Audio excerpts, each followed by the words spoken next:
Welcome to study politics. आज हम बात करेंगे व्हाट इज़ फाशिज़म, कि फाशिज़म बेसिकली क्या चीज़ होता है। तो आज की इस वीडियो में मैं आपको फाशिज़म के हवाले से बताऊंगा जो इटली के अंदर मुसोलिनी लेकर आया। तो सबसे पहले हम देखेंगे कॉन्टेक्स्ट, कि वो क्या कॉन्टेक्स्ट था कि जिसके तहत इटली के अंदर फाशिज़म आया। उसके बाद स्ट्रक्चर ऑफ फाशिस्ट स्टेट, इसको हम देखेंगे। और सबसे आखिर में प्रिंसिपल्स ऑफ फाशिज़म, किसके प्रिंसिपल्स क्या हैं, इसको हम देखेंगे। तो आज हम ये सारी चीज़ें देखेंगे और फाशिज़म क्या होता है इसके हवाले से अपना कॉन्सेप्ट क्लियर करेंगे। तो आइए इसको शुरू करते हैं। तो सबसे पहले हम देखते हैं कॉन्टेक्स्ट, कि वो क्या कॉन्टेक्स्ट था कि जिसके तहत इटली के अंदर फाशिज़म आया। इससे पहले आप इनको देखिए, ये मुसोलिनी है, ठीक है। तो इनके हवाले से हम सारी बातें करेंगे। तो जो फाशिज़म है, जैसे कि मैंने आपको बताया, इटालियन ओरिजिन का है, जो कि वर्ल्ड वॉर 1 की सूरत में सामने आया। वर्ल्ड वॉर 1 के ख़त्म होने के बाद ये इटली के अंदर इमर्ज हुआ। अब हुआ क्या, वर्ल्ड वॉर 1 में बेसिकली दो साइड्स थी। एक तरफ ब्रिटेन, फ्रांस, यूएसए और दूसरे कंट्रीज़ थे, और दूसरी तरफ जर्मनी, ऑस्ट्रेलिया, हंगरी और ओटोमन एम्पायर था। अब इटली ने वर्ल्ड वॉर 1 में इस साइड को इस वजह से, इस होप के साथ ज्वाइन किया कि अगर इनको फ़तह हासिल होती है तो बाद में इटली को कॉलोनीज़ मिलेगी, ठीक है। तो ज़ाहिर सी बात है, जब एशिया के अंदर या अफ्रीका के अंदर या कहीं भी कॉलोनी मिलेगी तो वहाँ पर वो जो रिसोर्सेज है वहाँ के, उसको एक्सप्लॉइट करेगा और इकोनॉमिकली इटली को बेनिफिट हासिल होगा। लेकिन हुआ क्या, हुआ ये कि इस साइड को फ़तह तो हासिल हुई, ठीक है, लेकिन जो भी कॉलोनीज़ थी, अगर फ़र्ज़ करें ओटोमन अम्पायर टूटा तो उसको ब्रिटेन ने, फ्रांस ने, यूएसए ने अपने आप में डिवाइड कर लिया, ठीक है, आपस में डिवाइड कर लिया। लेकिन इटली को किसी भी तरह की शराकतदारी उसमें नहीं दी। तो जिस उम्मीद के साथ इटली ने वर्ल्ड वॉर 1 में पार्टिसिपेट किया था, वो उम्मीद पूरी ना हो सकी। तो ये one of the big causes था, ठीक है, फाशिज़म का इटली में आने का। अब ज़ाहिर सी बात है, इटली ने काफ़ी पैसा लगाया। जंग होती है वो ऐसे तो नहीं हो जाती, उसने काफ़ी पैसा लगाया, सारा कुछ उसका सरमाया, उसके रिसोर्सेज सारा कुछ लगा, लेकिन जंग के बाद मिला कुछ भी ना। तो इसकी वजह से क्या हुआ, after effect of war, unemployment वहाँ पर पैदा हुई, इन्फ्लेशन आ गई, करप्शन आ गई, ठीक है, ये सारी चीज़ें वहाँ पर पैदा होंगी। इसके अलावा जो वार सोल्जर्स थे, जो जंग कर रहे थे, ठीक है, वो वापस लौटे तो उनके पास करने के लिए कुछ नहीं था, ना उनके पास तनख्वाहें उनको मिल रही थी, कुछ भी नहीं था, क्योंकि बहुत ज़्यादा इन्फ्लेशन आ चुकी थी, सारा पैसा तो जंग में लग चुका था। इसी तरह वहाँ की जो गवर्नमेंट थी वो बहुत ज़्यादा करप्ट हो चुकी थी। तो ये एक ब्रॉडर कॉन्टेक्स्ट है वर्ल्ड वॉर 1 के बाद का, कि जिसने फाशिज़म के इटली में आने की सबसे बड़ी वजह बनी। अब इस सारी सूरत हाल में जो मुसोलिनी थे, उनको ये मौका मिला कि वो अपनी पार्टी को ऑर्गेनाइज़ करें, ठीक है। उन्होंने 1919 में अपनी पार्टी बनाई और बाकायदा तौर पर उसको ऑर्गेनाइज़ किया, और उसको इस बात का मौका मिला कि वो इटली के अंदर अपनी जो पावर है उसको कैप्चर करे। तो किस्सा मुख्तसर करते हैं कि अक्टूबर 1922 में जो मुसोलिनी था उसने मार्च किया रोम में, ठीक है, और वहाँ का जो किंग था उसने 1922 में मुसोलिनी को प्राइम मिनिस्टर बना दिया। और उसके बाद जनवरी 1925 तक जो मुसोलिनी था उसने इटली के अंदर एक फाशिस्ट स्टेट बाकायदा तौर पर कायम कर दी। यानी इटली के अंदर फाशिज़म के अलावा कोई आइडियोलॉजी नहीं थी, फाशिस्ट पार्टी के अलावा, जो कि मुसोलिनी की पार्टी थी, उसके अलावा कोई पार्टी नहीं थी। तो 1922 में ये प्राइम मिनिस्टर बना, 1925 यानी प्राइम मिनिस्टर बना इलेक्शंस के बगैर, इलेक्शन के तहत नहीं आया, इलेक्शन के बगैर ये प्राइम मिनिस्टर बना। 1925 में इसने फाशिस्ट स्टेट कायम कर दी, और 1929 में इटली के अंदर जो भी पावर थी, all power to the duke the leader, यानी कि मुसोलिनी के पास सारी की सारी पावर थी। तो यहाँ से आप अंदाज़ा लगा सकते हैं कि कैसे तेज़ी से 1922 में प्राइम मिनिस्टर, फिर सारे उसने स्टेट को फाशिस्ट कर दिया, और 1929 तक सारी की सारी पावर इसके पास आ गई। तो इस तरह से जो वर्ल्ड वॉर 1 थी उसने इटली के अंदर एक फ्रस्ट्रेशन पैदा की, कम्युनिज़म का भी ख़तरा था, बहुत सारी और भी चीज़ें, मैं इसको शॉर्ट कर रहा हूँ क्योंकि ज़ाहिर सी बात है मैंने आपको इसके प्रिंसिपल्स वगैरह बताने हैं। तो ये सारी चीज़ें जब सामने आई तो फाशिज़म, यानी कि जो मुसोलिनी की पार्टी थी, फाशिस्ट पार्टी, इसको ये मौका मिला कि ये पावर को कैप्चर करे, और इस तरह इन्होंने इटली के अंदर पावर को कैप्चर किया। इसके अलावा जो इटालियन वर्ड है फाशियो, ठीक है, इसका मतलब है बैंड, जो कि लैटिन लफ्ज़ फासिस से निकला है, जिसका मतलब है bundle of sticks and an axe. तो ज़ाहिर सी बात है, बंडल ऑफ स्टिक्स यहाँ पर क्या होगा, यहाँ पर अवाम होगी, और जो एक्स है ये लीडर है। तो bundle of sticks and x ये फाशिज़म का मतलब है, और इससे मज़ीद मतलब आप खुद ही अखज़ कर सकते हैं कि क्या हो सकता है। तो आगे जब हम प्रिंसिपल्स देखेंगे तो आपको सारी ये बातें समझ आ जाएंगी। तो ये इसका ब्रॉडर कॉन्टेक्स्ट है। आइए इसको आगे मज़ीद देखते हैं। इसके बाद हम देखते हैं स्ट्रक्चर ऑफ फाशिस्ट स्टेट, यानी फाशिज़म के आने के बाद मुसोलिनी ने इटली के अंदर क्या क्या चेंजेस किए। तो after assuming power abolished parliamentary system, तो इटली के अंदर पार्लियामेंट्री सिस्टम था, ठीक है, यानी डेमोक्रेटिक सिस्टम था, मुसोलिनी ने आके उसको ख़त्म कर दिया, और जो अपनी हुकूमत थी वो डिक्रीज़ के ज़रिए की। डिक्री यानी हुक्मनामा जारी करना, तो उसने हुक्मनामे जारी किए, और वैसे यानी कि कोई भी बात क्या दी उसको पूरा किया जाए, इस तरह डिक्रीज़ हुक्म के ज़रिए उसने अपनी बातें पूरी करवाना शुरू की। इसके अलावा नवंबर 1926 ऑल पोलिटिकल पार्टी पार्टीज़ वर डिसॉल्व्ड। तो सिर्फ फाशिज़म की जो पार्टी थी, फाशिस्ट पार्टी थी, वही इटली के अंदर थी, बाकी सारी की सारी पार्टीज़ को उसने ख़त्म कर दिया। तो यहाँ से हमें एक स्ट्रक्चर नज़र आना शुरू हो गया फाशिस्ट स्टेट का। इसके अलावा national fascist party the only party, तो इटली के अंदर कौन सी पार्टी होगी? सिर्फ नेशनल फाशिस्ट पार्टी, जो किसकी है? मुसोलिनी की है। ड्यूक एट द अपेक्स, जो ड्यूक क्या है यानी जो लीडर है वो सबसे टॉप पे है, और जो मेंबरशिप अगर आपको उस पार्टी में चाहिए तो आपका ओथ लिया जाएगा, यानी कि आपसे इस बात का ओथ लिया जाएगा कि आप जो मुसोलिनी है उसके लोल रहेंगे, जो फाशिस्ट पार्टी है उसके लोल रहेंगे। अगर आप ये ओथ देते हैं तो उसके बाद आपको पार्टी का मेंबर बनाया जाएगा। तो ये चीज़ भी आप देखते हैं। इसके अलावा Italy became his state ruled by him, Italy किसकी स्टेट बन गई? मुसोलिनी की, रूल्ड बाय हिम। तो जाहिर सी बात है जब उसकी पार्टी है, जो लीडर है वो टॉप पे है, तो आपने पार्टी की मेंबरशिप लेनी है, जो कि सिर्फ एक ही पार्टी है पूरी इटली के अंदर। तो जाहिर सी बात है इटली किसकी स्टेट है? मुसोलिनी की स्टेट है, और वही उसको रूल कर रहा है। इसके अलावा old parliament was replaced by chambers of fascist and corporations headed by grand council of fascism. अब जो पुराना पार्लियामेंट्री सिस्टम था उसको जाहिर सी बात है ख़त्म कर दिया और उसको रिप्लेस इन चीज़ों से कर दिया है। इनमें भी जो सबसे टॉप पे है वो ग्रैंड काउंसिल ऑफ फाशिज्म है, ठीक है। इसमें वो वाले लोग बैठेंगे जो फाशिस्ट पार्टी की टॉप लीडरशिप है, यानी सबसे ऊपर तो मुसोलिनी खुद हो गया, उसके बाद उसके जो जितने भी उसको लगता है कि ये बंदे ठीक हैं उसको वो इसमें रखेगा। तो जो टॉप की लीडरशिप है फाशिज्म की वो सारी की सारी इसमें बैठेगी।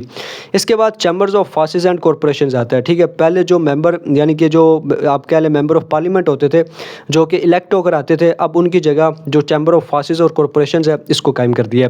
अब इसमें क्या था? इसमें वो लोग बैठेंगे जो इकोनॉमी के एक ख़ास सेक्टर को रिप्रेजेंट कर रहे हैं। मिसाल के तौर पर एक नुमाइंदा आएगा जो कि एग्रीकल्चर को रिप्रेजेंट कर रहा है, एक नुमाइंदा आएगा जो कि इंडस्ट्री को रिप्रेजेंट कर रहा है, इसी तरह एक नुमाइंदा आएगा जो कि लेबर्स को रिप्रेजेंट कर रहा है। इसी तरह इकोनॉमी के जितने भी बड़े बड़े सेक्टर्स बनते हैं हर सेक्टर से एक नुमाइंदा आएगा, ठीक है, जो इलेक्ट होकर नहीं आएगा बल्कि उसको नॉमिनेट किया जाएगा फाशिस्ट पार्टी की तरफ से। तो इस तरह से ये chamber of fascist and corporations बनेगा और सबसे ऊपर में इसके ग्रैंड काउंसिल ऑफ फाशिज्म होगी। तो इस बात से हमें समझ क्या आ रही है? बेसिकली हमें समझ ये आ रही है कि जो डेमोक्रेटिक सिस्टम था उसको ख़त्म कर दिया है, और जो पार्लियामेंट है इटली के अंदर उसको भी जो नेशनल फाशिस्ट पार्टी है जिसको मुसोलिनी रूल कर रहा है या हेड कर रहा है वो अपनी मर्ज़ी से पार्लियामेंट के अंदर अपने नुमाइंदे भेजेगा, ठीक है। और जो ग्रैंड काउंसिल है जाहिर सी बात है इसमें तो वो खुद ही है। तो सारा का सारा जो पार्लियामेंट्री निज़ाम है तो वो मुसोलिनी खुद कंट्रोल कर रहा है। इसके अलावा censorship was imposed, editors were appointed, यानी जाहिर सी बात है सेंसरशिप उसने इम्पोज कर दी कि उसकी मर्ज़ी के बगैर या उसके क्रिटिसिज्म में कोई भी आर्टिकल या कोई भी न्यूज़पेपर में चीज़ नहीं छपेगी। एडिटर्स वर अपॉइंटेड, यानी ऐसे एडिटर्स जो फाशिस्ट को एंडोर्स करते थे उनको न्यूज़पेपर्स में अपॉइंट किया गया to fascistised and upheld fascist rule, कि वो इस तरह की चीज़ें लिखें, इस तरह के आर्टिकल्स लिखें या इस तरह की अखबार के अंदर ख़बरें लिखें कि जिसमें to fascistised and upheld fascist rule, कि वो अपहेल्ड करें फाशिस्ट के रूल्स को। जो भी हम ये सारी चीज़ें आगे हम पढ़ेंगे, ठीक हो गया। तो ये एक स्ट्रक्चर था फाशिज्म का, ठीक है, जो कि मुसोलिनी ने पावर को अज्यूम करने के बाद इटली के अंदर इम्प्लीमेंट किया। तो इसको हम मज़ीद आगे देखते हैं। इसके बाद हम देखते हैं प्रिंसिपल्स ऑफ फाशिज्म, जो कि सबसे अहम चीज़ है, ठीक है। अब there is no coherent theory Mussolini hated all abstract thinking, यानी कि जिस तरह कोई भी थ्योरी होती है तो उसका एक सिस्टमेटिक व्यूज़ होती है, ठीक है, एक आर्गूमेंट होता है उसको प्रूफ किया जाता है। लेकिन जो फाशिज्म है ये एक सिस्टमेटिक थ्योरी नहीं है, ठीक है। मुसोलिनी क्या? Mussolini hated all abstract thinking. तो जाहिर सी बात है जो भी हम थ्योरीज पढ़ते हैं, जिस तरह फ़र्ज़ करें IR में हम रियलिज्म पढ़ते हैं, लिबरलिज्म पढ़ते हैं, मार्क्सिज्म, सोशलिज्म, फेमिनिज्म, तो वो सारी की सारी क्या है? एब्स्ट्रैक्ट थिंकिंग है और उसको सिस्टमेटिक तरीके से, थ्योरेटिकल तरीके से प्रूफ किया जाता है। तो मुसोलिनी कहता है कि ये मैं इन पढ़ी लिखी बातों पर नहीं यकीन रखता, ये सारी एब्स्ट्रैक्ट, ये ख्याली चीज़ें हैं, ठीक है। मैं किस पे बिलीव रखता हूँ? My program he said is action not talk, वो कह रहा है कि मैं बातें नहीं करूँगा बल्कि मैं काम करके दिखाऊँगा। इसी तरह उसने कहा कि fascism is based on reality, यानी जो फाशिज्म है ये रियलिटी पर बेस करता है। Bolshevism is based on theory, तो जो बोल्शेविक रेवोल्यूशन रशिया के अंदर आया, ठीक है, जो कि जिसकी बुनियाद मार्क्सिज्म थी, तो उसने कहा कि वो थ्योरी की बेस पे बेस है, जबकि मैं जो इटली के अंदर कर रहा हूँ वो क्या है? वो रियलिटी है, वो प्रैक्टिकल है, ठीक है। We want to be definite and real, ठीक हो गया। तो हम वो कह रहे हैं कि हम हकीकी, डेफिनेट, खास होना चाहते हैं, रियल होना चाहते हैं।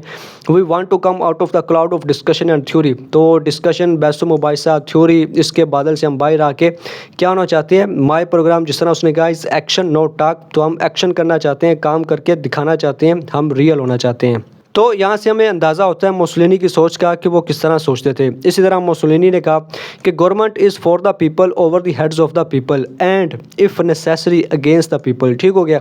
तो जो गवर्नमेंट है वो लोगों के लिए है, ठीक है, over the heads of the people है, लेकिन अगर ज़रूरत पड़े तो वो अगेंस्ट द पीपल, वो लोगों के ख़िलाफ़ भी हो सकती है। तो यहाँ से भी हमें एक आइडिया मिलता है मुसोलिनी की सोच का। तो ये जो मुसोलिनी के आइडियाज़ हैं, ठीक है, यहाँ से हम कुछ चीज़ों को अखज़ करते हैं, कुछ चीज़ों को निकालते हैं, ठीक है, जिसकी बेस पे हम कह सकते हैं कि ये फाशिज़म के प्रिंसिपल्स हैं। ठीक है, अब इसमें सबसे पहले नंबर पर क्या आता है? Fascism repudiates democracy, liberty and equality and majority rule. तो ज़ाहिर सी बात है, ये डेमोक्रेसी को नहीं मानता होता तो 1922 में वो डेमोक्रेटिक इलेक्शंस के ज़रिए आता, ठीक है, लेकिन वो ऐसे नहीं आया, बल्कि मार्च उसने किया और बहरहाल वो एक अलग कहानी है। तो डेमोक्रेसी को नहीं मानते, लिबर्टी को नहीं मानते, जिस तरह उसने ये कहा कि जो गवर्नमेंट है वो अगेंस्ट द पीपल भी हो सकती है, तो लिबर्टी कहाँ की रही, and equality and majority rule, तो इस चीज़ के भी वो खिलाफ है। जाहिर सी बात है, मेजॉरिटी रूल भी डेमोक्रेसी में आ जाता है। अब इस सिलसिले में खुद मुसोलिनी का क्या कहना है कि fascism denies that the majority by the simple fact that it is a majority can direct human society. तो मुसोलिनी कहते हैं कि इस बात में कोई सेंस नहीं है कि एक मेजॉरिटी है, by the simple fact that it is a majority, तो वो ह्यूमन सोसाइटी को डायरेक्ट करे, यानी उसको लेके चले। तो यहाँ से हमें क्लियर कट इस बात का आइडिया मिल जाता है कि जो मुसोलिनी है वो डेमोक्रेसी को एक्सेप्ट नहीं करते। इसके बाद हम इसको मज़ीद आगे देखते हैं। इसके बाद आता है government of the elite and by the elite. ठीक है, यानी गवर्नमेंट किन की होगी? एलीट की होगी, आम बंदे को गवर्नमेंट करने की इजाज़त नहीं है। तो elite possess strong national sense, patriotism and high moral sense. तो मुसोलिनी का कहना है कि जो एलीट्स हैं उनके अंदर स्ट्रॉन्ग नेशनल सेंस होती है, ठीक है, वो ज़्यादा पेट्रियोटिक होते हैं और उनके अंदर जो मोरल सेंस होती है वो भी ज़्यादा होती है। तो यहाँ से वो ये शो करना चाह रहे हैं कि जो एलीट नहीं होते उनके अंदर ये चीज़ें नहीं होती। Elites are noble leaders. ठीक हो गया जी। तो जो एलीट्स हैं वो नोबल लीडर्स हैं, बोर्न टू रूल, पैदा इसलिए हुए को रूल करें। माइनॉरिटी ऑफ अ नेशन, वो कह रहा है कि जो माइनॉरिटी ऑफ अ नेशन होती है उनको नहीं पता होता कि उनके इंटरेस्ट में क्या है। तो किसी भी नेशन के इंटरेस्ट में क्या है वो वहाँ की जो लीडरशिप होती है, वो वहाँ के जो एलीट होते हैं उनको पता होता है। इस वजह से जो जो एलीट होते हैं वो बोर्न टू रूल होते हैं, लिहाजा इनको रूल करने देना चाहिए। इसी तरह मुसोलिनी का कहना है कि to find in the country the ablest man that exist there, यानी कि क्या काम है कि कंट्री के अंदर आप सबसे ज़्यादा जो काबिल लोग हैं, एबलेस्ट मैन है, उसको आप फाइंड आउट करें। Raise him to supreme place, उसको आला जगह पर फाइज करें। एंड लॉयली बो, और उसके सामने झुकें, आप सामने उसके झुकें। तो लोगों का क्या काम है कि कंट्री के अंदर सबसे सुप्रीम बंदा ढूंढे, ठीक है, उसको सुप्रीम पावर दें और उसके सामने झुकें। यानी जाहिर सी बात है वो अपनी बात कर रहा है कि वो चूँकि एक सुप्रीम लीडर है, कंट्री को रूल कर रहा है, तो अब लोगों को क्या चाहिए कि उसके सामने लॉयली बो, यानी कि बड़ी आजिज़ी के साथ उसके सामने झुकें। इसी तरह मुसोलिनी का कहना है कि द लीडर इज़ इनफेलिएबल, यानी जो लीडर है वो कोई कभी भी गलती नहीं कर सकता, उससे कुछ गलत नहीं हो सकता। Mussolini is always right, Mussolini क्या है वो हमेशा सही है। Our champion and first and greatest the duke has been urged and inspired from on high, यानी हमारा जो चैम्पियन है, हमारा जो सबसे पहला ग्रेटेस्ट है, हमारा जो लीडर है, उसको इंस्पायर कहाँ से किया गया? हाई, यानी कि वो ऊपर से इंस्पायर्ड है, बड़े आला दर्जे से। लिहाजा जो लीडर है वो कभी भी गलत नहीं हो सकता। Mussolini is always right. इसी तरह मुसोलिनी का कहना है कि अ मैन अनविलिंग और अनएबल टू बी अ रथलेस डिस्पोट, यानी कि एक ऐसा बंदा जो कि नहीं चाहता कि वो क्या हो, रथलेस, यानी बड़ा वो जालिम किस्म का डिस्पोट हो। Not fit to be the head of a state, तो उसे किसी भी स्टेट का हेड नहीं बनना चाहिए। तो यहाँ से भी आप अंदाज़ा लगा सकते हैं कि उसके नज़दीक लीडरशिप का क्या क्राइटेरिया है कि अगर ऐसा बंदा जो रथलेस हो, डिस्पोट हो, ठीक है, वही जो लीडरशिप की पोजीशन है वहाँ पर जा सकता है, अदरवाइज़ वो नहीं जा सकता। तो यहाँ से भी आप मुसोलिनी की जो बातें हैं उनका अंदाज़ा लगा सकते हैं, उनकी एग्जैक्ट कोटेशंस आप पढ़ सकते हैं कि वो क्या राय रखते हैं एलीट्स के हवाले से। और जाहिर सी बात है इसके ऑपोजिट फिर आप देखें कि एक आम बंदे कि मुसोलिनी के सामने क्या कदर है, क्या इज़्ज़त है, वो भी आपको इसका अंदाज़ा हो जाएगा। तो इसको हम मज़ीद आगे देखते हैं। इसके बाद तीसरे नंबर पर आता है फाशिस्ट कॉन्सेप्शन ऑफ स्टेट, के जो फाशिस्ट हैं वो स्टेट के हवाले से क्या सोचते हैं। तो रेप्यूटेड डेमोक्रेसी, जाहिर सी बात है वो डेमोक्रेसी को मानते ही नहीं है, ठीक है। इसके अलावा इंडिविजुअलिज्म के वो खिलाफ़ हैं, लिबरलिज्म के ये खिलाफ़ है, ठीक है। अब जिस तरह मुसोलिनी का कहना है कि fascist state is first of all anti individualistic, तो जाहिर सी बात है इनके नज़दीक जो स्टेट है वही सब कुछ है। स्टेट इज़ दी एंड, जिस तरह मैंने यहाँ पर लिखा है state is an and, the individual is the mean. तो जो स्टेट है वही सब कुछ है, स्टेट के लिए इंडिविजुअल को अपनी जान देना पड़े तो वो दे दे। अब इस सिलसिले में कोई इसमें डेमोक्रेसी नहीं है कि लोग अपनी मर्ज़ी से पावर लोगों को दें, यानी अपनी मर्ज़ी से अपने नुमाइंदे चुने, वो आगे लेजिस्लेशन करे और इस तरह से निज़ाम आगे बढ़े। तो ये इस चीज़ को नहीं मानती। इंडिविजुअलिज्म, इस पर आप मेरी पूरी अलग से वीडियो देख सकते हैं, इस चीज़ को वो नहीं मानते। लिबरल फेडरलिज्म, इस पे भी आप मेरी अलग से वीडियो देख सकते हैं। तो इन चीज़ों पे इनका मानना नहीं है, ठीक है। ये एक स्टेट है जो कि एक एंड है, स्टेट को ग्लोरीफाई करना है, क्योंकि मुसोलिनी ये भी चाहता था कि जिस तरह माजी में रोमन अम्पायर था उसी तरह अब फिर दोबारा से थर्ड रोमन अम्पायर दोबारा बने। तो इस सिलसिले में जो मुसोलिनी था वो स्टेट को बहुत ज़्यादा इंपॉर्टेंस देता था, लेकिन स्टेट की वजह से वो जो इंडिविजुअल था उसको अहमियत नहीं देता था। इससे रिलेटेड मैंने एक बात यहाँ पर पीछे भी लिखी है कि जो गवर्नमेंट होती है वो अगेंस्ट द स्टेट भी हो सकती है। तो यहाँ से आप अंदाज़ा लगा सकते हैं कि ये स्टेट के हवाले से क्या सोचता है। इसी तरह only those interest of the individuals are accepted, ठीक है, जो कि स्टेट के साथ अलाइन करते हैं। तो अगर कोई किसी इंडिविजुअल का इंटरेस्ट स्टेट से मैच नहीं करता तो आप उस जो इंडिविजुअल का इंटरेस्ट है उसको ख़त्म कर देंगे। अगर किसी इंडिविजुअल का इंटरेस्ट स्टेट के इंटरेस्ट से मैच करता है तो वो फिर ठीक है, अदरवाइज़ वो ठीक नहीं है। इसी तरह चौथे नंबर पर इंडिविजुअल एंड फासिस्ट स्टेट, तो ये बात ऊपर भी हो चुकी है कि स्टेट एंड है और जो इंडिविजुअल है वो मीन है। इंडिविजुअल ने स्टेट को बनाना है, स्टेट ने इंडिविजुअल को नहीं बनाना, ठीक है। तो स्टेट के लिए इंडिविजुअल को अपनी जान देनी पड़े या कुछ भी करना पड़े तो वो करेगा।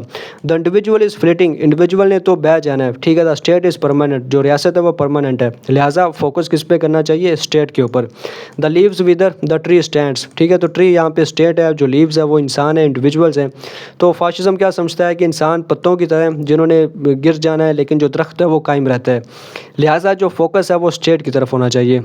तो जिस तरह मैंने आपको बताया कि बेसिकली स्टेट के हवाले से जो मुसोलिनी था उसकी जो सोच थी वो रोमन एम्पायर की तरफ ही थी, कि जिस तरह माजी में रोमन एम्पायर था तो वो इसी तरह उसी तर्ज पे दोबारा फिर इटली को ऑर्गेनाइज़ करना चाहता था, कि ताकि एक रोमन एम्पायर किसी जो पुरानी उनकी मेमोरीज़ हैं वो बहाल हों और दोबारा शायद वो दोबारा से रोमन एम्पायर को कायम कर सकें। तो इसको हम मज़ीद आगे देखते हैं। इसके बाद 5वें नंबर पर आता है fascist state is a total state, ठीक है। ये टोटल स्टेट है, इससे बाहर कुछ भी नहीं है। Control every act and every interest of every individual और group in so far as the good of the nation requires it. तो जाहिर सी बात है जो भी पावर में होगा वो सारा कुछ करेगा। एवरी एक्ट, कोई भी इंसान कुछ भी करता है उसको ये कंट्रोल करेगी, किसी भी इंडिविजुअल का कोई भी इंटरेस्ट है वो इसको कंट्रोल करेगी, या कोई ग्रुप है, ठीक है, किसके नाम पे कि ये नेशन के इंटरेस्ट में है। तो ये बड़ी सीधी सी बात है, ये चीज़ें तो आज के दौर में भी होती हैं कि स्टेट के नाम पे, स्टेट के इंटरेस्ट के नाम पे, कि इसमें स्टेट का इंटरेस्ट है, रियासत का इंटरेस्ट है, उसके नाम पे इंडिविजुअल्स के जो राइट्स हैं, जो फंडामेंटल राइट्स हैं, उनकी काफ़ी ज़्यादा खिलाफवर्जी की जाती है। तो ये चीज़ें तब भी थी। इसके बाद सबसे आखिर में आता है फाशिज्म एंड वार, के वार के वाले से फाशिज्म का क्या कहना है। तो वार एंड कनकेस्ट सुप्रीम एंड्स, ठीक है। तो ये इनके सुप्रीम एंड्स हैं, ये इनसे बढ़ के इनको कुछ भी नहीं है। अब मुसोलिनी क्या कहते हैं, war is natural to man what maternity is to women. तो जिस तरह वुमन के लिए मैटरनिटी नेचुरल है कि उसने माँ बनना है, उसने बच्चों को पैदा करना है, तो इसी तरह जो वार है ये नेचुरल टू मैन है। तो जाहिर सी बात है यहाँ से आप अंदाज़ा लगा सकते हैं कि मुसोलिनी वार के वाले से क्या सोचता है। इसी तरह वो कहते हैं कि the words are very beautiful things, कि जो अल्फाज हैं वो बड़ी खूबसूरत चीज़ें हैं। Rifles, machine guns, ships, aeroplanes and cannons are more beautiful things still. तो अभी भी ये सारी जो चीज़ें जिनकी मैंने बात की है ये ज़्यादा खूबसूरत है। तो यहाँ से आप अंदाज़ा लगा सकते हैं कि फाशिज्म, ठीक है, मुसोलिनी जो कि फाशिस्ट के सबसे बड़े प्रोपोनेंट हैं, जिन्होंने फाशिस्ट पार्टी बनाई, तो वो वार के वाले से क्या कह रही हैं।